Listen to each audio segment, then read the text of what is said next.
Welcome back, and we're still coming to you live from Manila and Bangkok, Thailand with Cristel Mapa.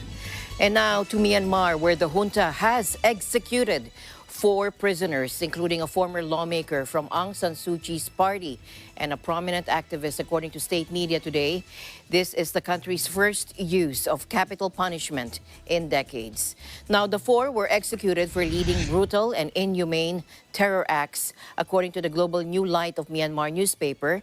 The paper said the executions were carried out under the prison's procedure without saying when or how the men were killed.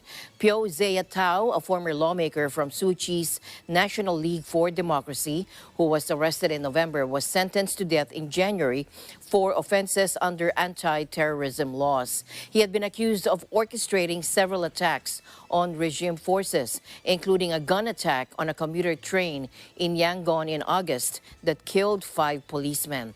A hip-hop pioneer whose subversive rhymes irked the previous junta. He was jailed in 2008 for membership in an illegal organization and possession of foreign currency.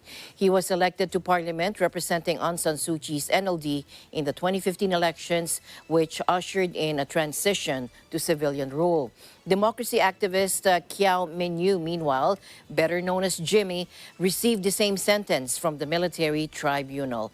2 other men were sentenced to death for killing a woman they alleged was an informer for the junta in Yangon.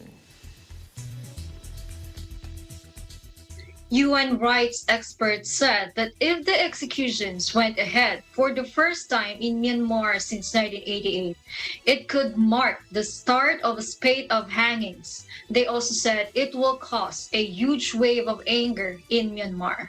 Let's watch this. This is all about intimidation. This is about showing to the people of Myanmar that the junta is prepared to use a steel fist to crack down. And I think it will unfortunately backfire. I think it will create a situation where there is more anger and more resistance rather than less. What this really shows, I think, is a certain degree of desperation by the junta, that they want to try to use this to pressure people to stop protesting, to pressure people to stop attacking them.